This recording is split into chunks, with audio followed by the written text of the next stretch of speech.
कल का दिन हमारे भारत के संसदीय इतिहास का सबसे काला दिन था। सत्ता पक्ष की तरफ से अपने ही मुंह पर कालिख पोत रही है। इतने अश्लील शब्दों के साथ पुकारे जा रहे।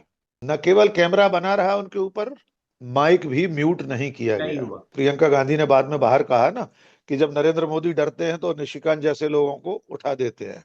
लोकसभा में नेता प्रतिपक्ष को आज चौथा दिन है, बोलने नहीं दिया जा रहा। चौथा या आज शायद पांचवा दिन है। हम इतने घटिया गिरे हुए समाज कभी नहीं थे जितना आज की तारीख में संघ और बीजेपी के लोग इस देश को बना दे रहे हैं। यही ओम बिड़ला 2020 में प्रवचन दे रहे थे कि राष्ट्रपति के अभिभाषण पर कोई भी विषय लाया जा सकता है। अरे इस देश के इतिहास में विक्रांत जी किताब छोड़िए, मेरे और विक्रांत यादव जैसे लोगों की खबरों पर सदन में चर्चा हुई है। प्रोफेसर बलराज मधोक, जनसंघ के अध्यक्ष, उनकी किताब के पेज नंबर 25 पर जो कुछ लिखा हुआ है, अगर वो पढ़कर सुनाया गया, उस किताब में तो पंडित दीनदयाल हत्या की मौत को बलराज मधोक ने हत्या बताया है। तो अब दें बीजेपी के लोग इसका जवाब। किताब के ही हवाले से पढ़ना है ना। अगर कांग्रेस का कोई सांसद सिर्फ कपिल मिश्रा का भाषण शब्द शह रिपीट कर दे, देखिए इनका धर्म से कोई लेना देना नहीं है। ये श्री सत्य सनातन धर्म के शत्रु हैं। आरएसएस और बीजेपी सनातन धर्म को खत्म करने की सुपारी लेकर आए हैं। मीडिया अगर चाहती, उस खबर को खबर की तरह दिखाती, तो शायद निशिकांत दुबे अपने पद पर ना होते, इतना दबाव बन गया होता। 2014 के बाद से मुख्य धारा का मीडिया तो अब जो है वो बेसिकली मीडिया नहीं है, वो सत्ता के चारण है, भाट हैं। डॉक्टर मनमोहन सिंह की सरकार थी, पहले पेज पर विशेष संपादकीय लिखे हैं सरकार की आलोचना में। 25% टैरिफ हुआ था तब उसके फायदे बता रही थी।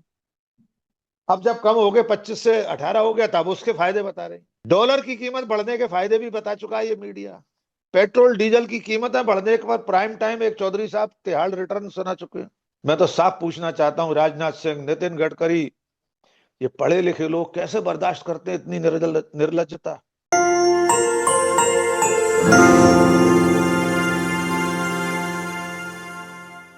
नमस्कार, मैं हूं विक्रांत यादव और आप देख रहे हैं आपका अपना चैनल दा स्वतंत्र। कल देश की संसद में ऐसे ऐसे शब्द बोले गए जो शायद देश के हर नागरिक को शर्मिंदा करने वाले हैं। देश के सांसद के जरिए, देश के नुमाइंदे के जरिए इस तरीके की बातें पूर्व प्रधानमंत्री, देश के पहले प्रधानमंत्री पंडित जवाहरलाल नेहरू और पाकिस्तान के दो टुकड़े करने वाली पूर्व दिवंगत प्रधानमंत्री इंदिरा गांधी के बारे में ऐसी ऐसी बातें बोली गई जो शायद देश का कोई नागरिक नहीं सुनना चाहेगा। इन्हीं सब मसलों पर बात करने के लिए हमारे साथ मौजूद हैं वरिष्ठ पत्रकार डॉक्टर राकेश पाठक। डॉक्टर साहब नमस्कार, स्वागत है आपका दा स्वतंत्र पर। डॉक्टर साहब, जिस तरीके के शब्द कल बोले गए, निश्चित तौर पर हर आदमी को शर्मिंदा करने वाले शब्द होंगे देश के। मैं समझता हूं विक्रांत जी, कल का दिन हमारे भारत के संसदीय इतिहास का सबसे काला दिन था। यद्यपि अभी यह कहना मुश्किल है कि इससे भी ज्यादा काला दिन कब आ जाएगा। और पिछले 10 सालों से लगातार भारत की संसद, देश की सबसे बड़ी पंचायत, सत्ता पक्ष की तरफ से अपने ही मुंह पर कालिख पोत रही है। और इन सारी बातों को देश के प्रधानमंत्री का संरक्षण प्राप्त है, वरना कोई वजह नहीं है कि नेता प्रतिपक्ष को बोलने नहीं दिया जा रहा और सत्ता पक्ष की तरफ से ऐसे सांसद को मैदान में उतार दिया गया है जो अपने इसी तरह के स्तरहीन भाषणों के लिए जाना जाता है। विक्रांत जी, क्या ही दुर्भाग्य है कि जो व्यक्ति देश की आजादी की लड़ाई में 9 साल से ज्यादा जेल में रहा हो, क्या ही दुर्भाग्य है कि जिस महिला प्रधानमंत्री ने देश की एकता और अखंडता के लिए अपनी जान न्यौछावर कर दी, क्या ही बदकिस्मती है कि देश की सीमाओं की सुरक्षा के लिए जान गंवाने वाला एक प्रधानमंत्री, ये तीनों लोग अपनी ही संसद में, अपने ही देश की सबसे बड़ी पंचायत में इतने अश्लील शब्दों के साथ पुकारे जा रहे। मैं विस्तार में जाऊं इससे पहले मेरे मन में एक जिज्ञासा है, आप भी इस सवाल पर गौर कीजिएगा। हमारे दर्शकों को भी मैं अनुरोध करूंगा कि वे इस सवाल को जरूर सोचें और उसका उत्तर तलाशें। हम बाकी दुनिया की बात नहीं करना चाहते। मेरा एक सवाल है, क्या हमारे पड़ोस में पाकिस्तान जैसा देश है जो हमसे ही टूट कर बना है? पाकिस्तान में लोकतंत्र के नाम पर सिर्फ एक प्रपंच है। हम्म। इसके बावजूद क्या पाकिस्तान की संसद में कभी सत्ता पक्ष की तरफ से मोहम्मद अली जिन्ना, लियाकत अली खान, जुल्फिकार अली भुट्टो, जनरल जियाउल हक, जनरल परवेज मुशर्रफ, बेनजीर भुट्टो, क्या कभी आपने उनके सदन में सत्ता पक्ष की तरफ से अपने किसी भूतपूर्व प्रधानमंत्री के चरित्र हनन को होते देखा है? क्या हम उनसे भी गए बीते हो गए? क्या हम इतने गिरे हुए हैं कि नेहरू, इंदिरा और राजीव जैसे प्रधानमंत्रियों की चरित्र हत्या करेंगे, जिन लोगों ने अपना पूरा जीवन देश पर न्यौछावर कर दिया? हम जानते हैं और मानते हैं हर व्यक्ति के जीवन में कुछ स्याह पृष्ठ भी होते हैं। सबके जीवन में होंगे, हमारे आपके जीवन में भी है। लेकिन उनका उल्लेख अगर सदन में होगा तो विक्रांत जी आज अभी सदन बैठने वाला होगा। खुदा न करे कि कोई जिंदगी का सफर नाम की एक किताब के खंड 3 के पृष्ठ क्रमांक 25 को पढ़कर सुना दे। प्रोफेसर बलराज मधोक, जनसंघ के अध्यक्ष, उनकी किताब के पेज नंबर 25 पर जो कुछ लिखा हुआ है, अगर वो पढ़कर सुनाया गया तो 3 बार प्रधानमंत्री रहे अटल बिहारी वाजपेयी जैसे जननायक लोकप्रिय नेता की क्या स्थिति होगी। खुदा ना करे कोई राणा अयूब की किताब एनाटॉमी ऑफ कवर अप के कुछ पन्ने वहां पढ़कर सुना दे। भगवान न करे आज की तारीख में भारतीय जनता पार्टी की दिल्ली सरकार में मंत्री कपिल मिश्रा का वो भाषण जो दिल्ली विधानसभा के रिकॉर्ड में अब भी है, वो ऑडियो टेप न कोई सुना दे संसद में, जो एक युवती की जासूसी से संबंधित है। और वे सारे दस्तावेज जो कपिल मिश्रा ने पढ़कर सुनाए थे सुप्रीम कोर्ट में जमा है, रिकॉर्ड में है सुप्रीम कोर्ट के। इसलिए कोई ये नहीं कह सकता कि ये छपी हुई किताब नहीं है, अप्रकाशित है। यद्यपि उस पर भी हम आएंगे, किताबों और हाँ। संसद के नियमों पर भी, स्पीकर की बात पर भी आएंगे। लेकिन आप कल्पना करके देखिए क्या होगा अगर कांग्रेस का कोई सांसद सिर्फ कपिल मिश्रा का भाषण शब्दशः रिपीट कर दे और इसके साथ करे कि बीजेपी के एक नेता मंत्री कपिल मिश्रा ने दिल्ली विधानसभा में कहा था, मैं कुछ नहीं कह रहा। कृपया एक बार सुन लीजिए कपिल मिश्रा का भाषण, तब क्या होगा इस देश में। हम कभी नहीं जाएंगे हमारे देश के प्रधानमंत्री के बारे में सदन में इस तरह की बातें हो। तो जब हम वर्तमान प्रधानमंत्री के लिए नहीं चाहते तो दिवंगत प्रधानमंत्रियों की चरित्र हत्या कैसे स्वीकार हो सकती है? हम इतने घटिया गिरे हुए समाज कभी नहीं थे जितना आज की तारीख में संघ और बीजेपी के लोग इस देश को बना दे रहे हैं। जी विक्रांत। कल ये भी देखा गया डॉक्टर साहब कि जब बीजेपी के सांसद निशिकांत ठाकुर बोल रहे थे, निशिकांत दुबे, माफ निशिकांत दुबे। कीजिएगा, निशिकांत दुबे जब बोल रहे थे तो वो कैमरा भी चालू रहा, आसन लगातार उन्हें कहता माइक। रहा, शांत करने की बात करता रहा, लेकिन उनकी बात पूरी ऑन एयर जाती रही। तो ऐसा कहा जा रहा है कि ये जानबूझकर डिजाइन इस तरह किया गया कि वो जो बोल रहे हैं वो अपनी बात पूरी बोल सकें। देखिए विक्रांत जी, न केवल कैमरा बना रहा उनके ऊपर, माइक भी म्यूट नहीं किया नहीं गया। हुआ। तो सब कुछ सोचा समझा था। वो प्रियंका गांधी ने बाद में बाहर कहा ना कि जब नरेंद्र मोदी डरते हैं तो निशिकांत जैसे लोगों को उठा देते हैं, इशारा कर देते हैं, खड़े हो जाओ। सब कुछ सोचा समझा था। और आप देखिए दोपहर शायद 2 बजे का भाषण है निशिकांत का, रात 8 बजे लोकसभा सचिवालय 7 या 8 शब्दों को एक्सपंज करने का बयान जारी करता है। उसकी सूचना उनकी वेबसाइट पर आती है। उनमें से मक्कार, अय्याश और ऐसे कुछ शब्द हैं, नयनतारा सहगल, कुछ नाम हटाने। आपने 6-7 घंटे लगा लिए और तब तक पूरे देश में गोदी मीडिया, व्हाट्सएप यूनिवर्सिटी, सब पर वो भाषण जा चुका है। अब आपके रिकॉर्ड में हटाने से क्या होगा उन शब्दों को? क्या वो ऑडियो वीडियो अब रहती दुनिया तक अजर अमर नहीं हो गया? क्या वो वहां से डिलीट हो पाएगा कभी? हमेशा चलता रहेगा। अब आसंदी की भूमिका और प्रधानमंत्री की भूमिका पर मैं थोड़ा सा जी। विस्तार से बात करूंगा। देखिए, लोकसभा में नेता प्रतिपक्ष को आज चौथा दिन है, बोलने नहीं दिया जा रहा, चौथा या आज शायद पांचवा दिन है। नियमों का हवाला दिया जा रहा है कि पहले तो राजनाथ सिंह, अमित शाह सब खड़े हो गए सिर के बल, थर थर कांप रहे थे कि ये तो किताब ही नहीं छपी है तो आप नहीं पढ़ सकते। अरे इस देश के इतिहास में विक्रांत जी, किताब छोड़िए, मेरे और विक्रांत यादव जैसे लोगों की खबरों पर सदन में चर्चा हुई बिल्कुल है। बिल्कुल हुई है। मैं बहुत विनम्रता से बता दूं, मैं जब नवभारत ग्वालियर में संपादक था तो मेरी एक खबर पर मध्य प्रदेश की विधानसभा में 3 दिन हंगामा हुआ था। बैनर 8 कॉलम की खबर थी, सदन स्थगित हुआ था। तो क्या किसी किताब में छपी थी मेरी खबर?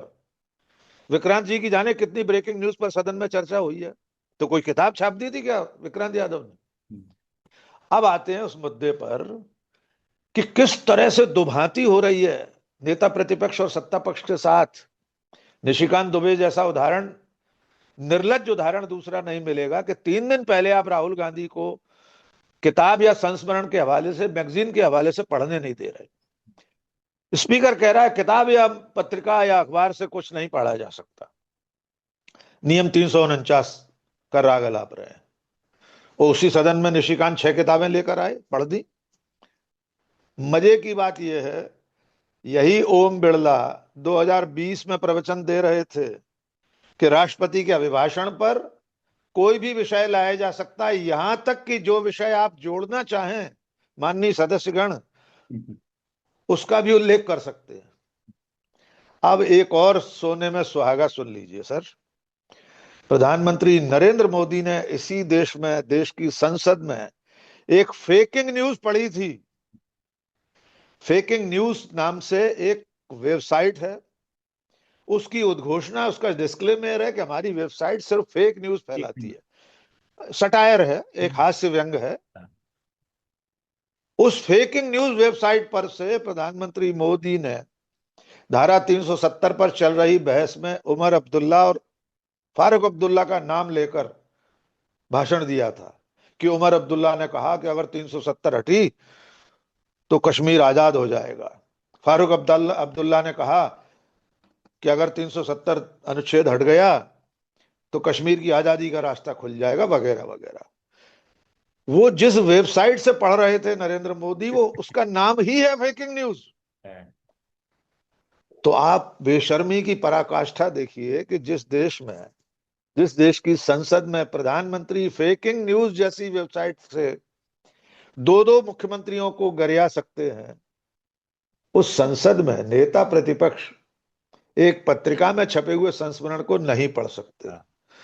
और उसमें भी 100 सुनार की एक लोहार की जैसा मार हो गई, राहुल गांधी किताब ही ले आए छपी हुई। चलिए अब बोलिए, अब तो सर्टिफाइड है, किताब का एक नंबर होता है ना, उसके साथ छपती है प्रकाशक जब भी कोई किताब। हमारी भी 4 किताबें आ चुकी हैं, तो भाई वो तो प्रमाणिक किताब हो गई। यद्यपि मैं फिर दोहरा रहा हूं, कोई ऐसा कानून नहीं है। एक उदाहरण और बताता हूं। स्वीडिश रेडियो पर एक खबर छपी, बोफोर्स तोप घोटाले में रिश्वत दी गई है 65 करोड़। स्वीडिश रेडियो ने कोई किताब छापी थी। संसद में रेडियो पर प्रसारण के दूसरे या तीसरे दिन बहस शुरू हो गई, उस पर चर्चा कराई राजीव गांधी ने लगातार। तत्कालीन विपक्ष के 102 सांसदों ने इस्तीफे दिए इस मुद्दे पर। वीपी सिंह जैसे लोग कहते थे मेरी जेब में स्विस बैंक के खाते का नंबर है, मेरी अचकन में एक पर्ची दिखाते थे, मेरे पास अकाउंट नंबर है जिसमें बोफोर्स का पैसा जमा हुआ है। कौन सी किताब थी भाई? कौन सा प्रामाणिक दस्तावेज था?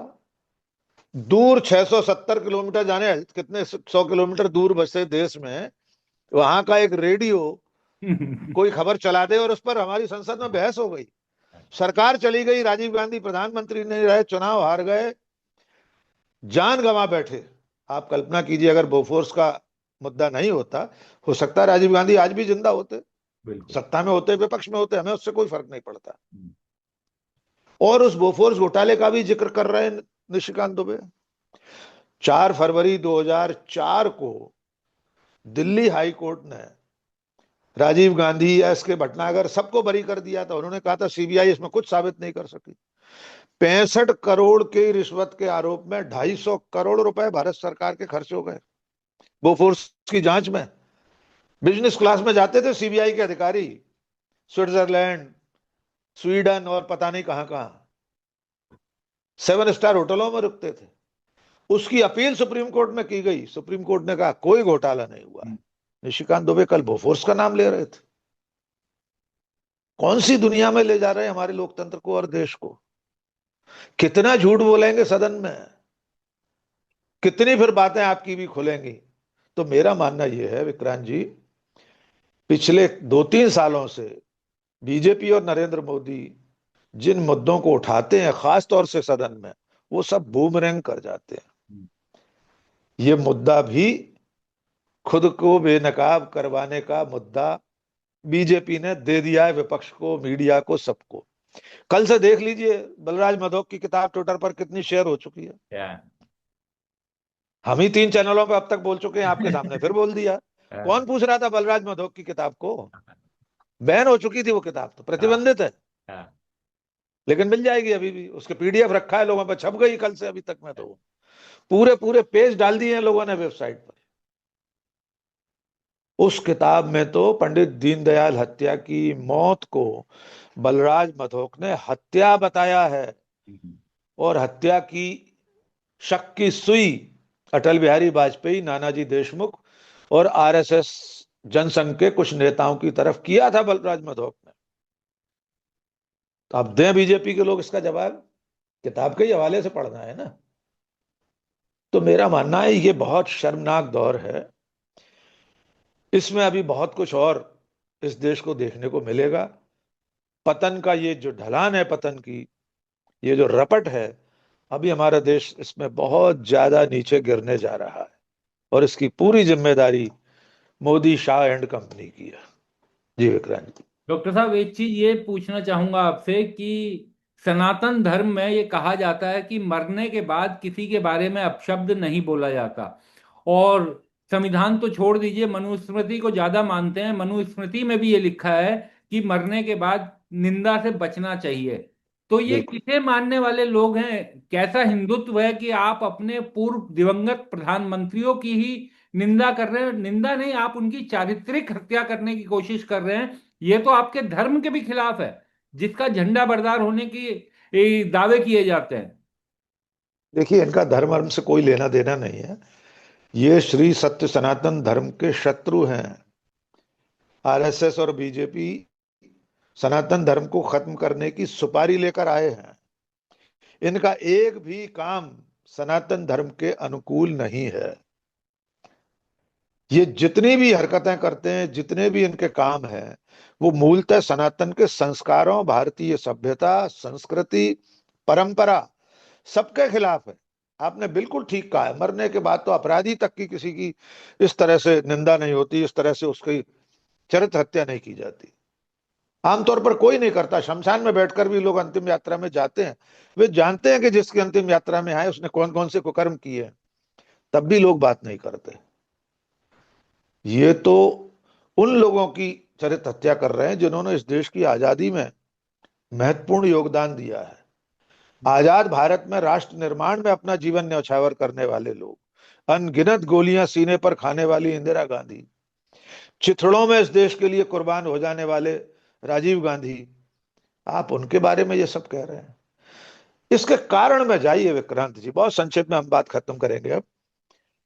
असल में सबके पीछे एक हीनता ग्रंथि है, एक बहुत ज्यादा गहरे बैठा हुआ इंफीरियरिटी कॉम्प्लेक्स है कि हमारे पास कोई लीड नायक नहीं है, हमारे पास कोई महानायक नहीं है। न आजाद भारत के इतिहास, आजादी के इतिहास में, न आजादी के बाद। गांधी, नेहरू, पटेल, नेताजी सुभाष, भगत सिंह, चंद्रशेखर आजाद, पूरी आजादी की लड़ाई में नाम लेवा आदमी नहीं है संघ के पास। और उसकी जो राजनीतिक इकाइयां हैं, जनसंघ, जनता पार्टी और बीजेपी, राष्ट्र निर्माण में भी इनकी कोई भूमिका नहीं है। अटल जी बहुत लोकप्रिय नेता थे, लेकिन जवाहरलाल नेहरू, इंदिरा गांधी, राजीव गांधी उनका मुकाबला नहीं कर सकते। पीवी नरसिंह राव का भी मुकाबला नहीं कर सकते। इसलिए चूंकि हमारे पास अपना कोई हीरो नहीं है, तो हमें दूसरों के हीरो पर कीचड़ उछालनी है, उनके साथ उनके चेहरे पर कालिक पोतनी है, ताकि हमारे जो छोटे मोटे नाम हैं, सावरकर, गोलवलकर, हेडगेवार, उन्हें खड़ा करना है। ये लोग पासंग भी नहीं है। इसलिए आज भी सदन में जो कुछ हो रहा है पिछले 4-5 दिनों से, उसके पीछे मंशा यही है कि किसी भी तरह से ये देश, नई पीढ़ी देश के राष्ट्र नायकों को भूल जाए या उन्हें गलत समझने लगे, उनकी छवि विकृत रूप में देश के मानस में दर्ज हो जाए, इसलिए ये सब चल रहा है। लेकिन आखिरी बात कहूंगा, ये 1000 कोशिशें कर लें, लाख कोशिशें कर लें, गांधी, नेहरू, इंदिरा गांधी, राजीव गांधी या किसी भी देश के महान, हमारे देश के किसी भी महानायक का बाल बांका नहीं कर सकते। एक जी अंतिम विक्रांत सवाल और पूछूंगा डॉक्टर साहब की, क्योंकि आप देश के बड़े पत्रकार तो हैं ही, बड़े संपादक भी रहे हैं। जी। जिस तरीके से सर आज की मीडिया, कल जो निशिकांत दुबे ने बोला, उसके बाद मीडिया अगर चाहती, उस खबर को खबर की तरह दिखाती, तो शायद निशिकांत दुबे अपने पद पर ना होते, इतना दबाव बन गया होता।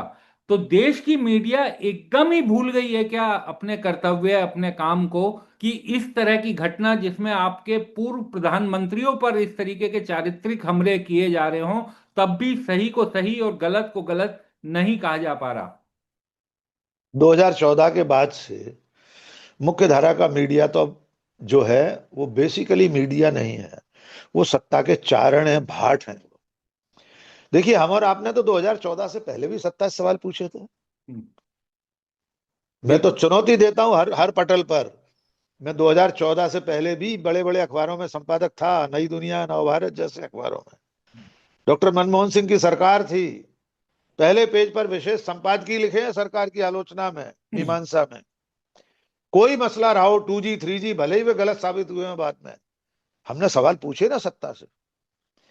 हम राष्ट्रपति के साथ विदेश यात्रा में गए तो उनके एयर इंडिया वन विमान में सवाल पूछे, उनसे कटघरे में खड़ा किया राष्ट्रपति, जबकि राष्ट्रपति उस तरह से जवाबदेह नहीं होता, फिर भी हमने सवाल पूछे।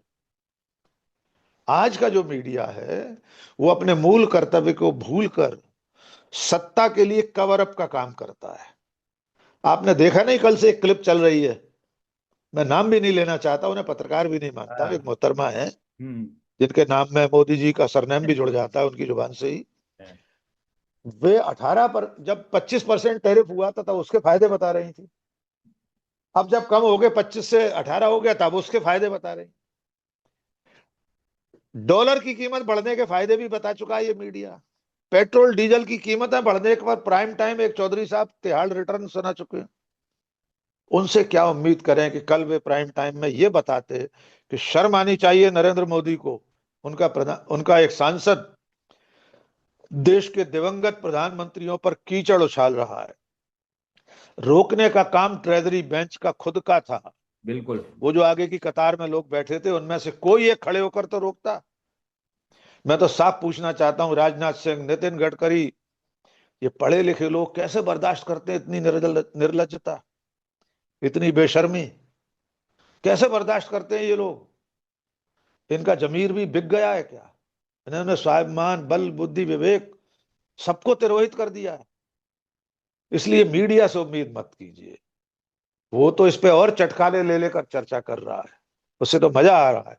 लेकिन देखना यह है कि अगर आज बलराज मधोक की किताब कोई पढ़ता है तो मीडिया उसे सुनाएगा कि नहीं, स्पीकर पृष्ठ क्रमांक 25 को पूरा पढ़ने देंगे कि नहीं, आज ये देखना होगा। हम फिर भी चाहेंगे कि वो पेज वहां नहीं पढ़ाया जाए। बिल्कुल। बिल्कुल। हमने भी उस पेज की एक भी लाइन आपके सामने नहीं दोहराई। जी। हम दोहरा सकते हैं, छपी हुई किताब है, क्या फर्क पड़ेगा? लेकिन हम नहीं चाहते कि चाहे अटल बिहारी वाजपेयी हो या बिल्कुल। कोई और हो, किसी भी प्रधानमंत्री या किसी भी नेता की चरित्र हत्या इस तरह सदन में हो। ये चंडू खाने की खबरें, चौपाल पर, चौराहों पर, पान की दुकानों पर होने वाली चर्चाएं देश की संसद में होने के लिए नहीं है, और देश की संसद इन चर्चाओं के लिए नहीं है। जी विक्रांत जी। बिल्कुल सही बात की सर, और इसी नोट पे इस बातचीत को समाप्त करते हैं कि राजनीतिक विरोध अपनी जगह वो होते रहना चाहिए एक दूसरे के खिलाफ, बिल्कुल। लेकिन जिस तरह के चारित्रिक हमले किए जा रहे हैं वो निश्चित तौर पर देश की जनता को भी पसंद किसी भी रूप में नहीं आएंगे। बहुत बहुत शुक्रिया डॉक्टर साहब, आप हमारे साथ जुड़े, चर्चा में शामिल हुए। बहुत बहुत शुक्रिया। Thank you.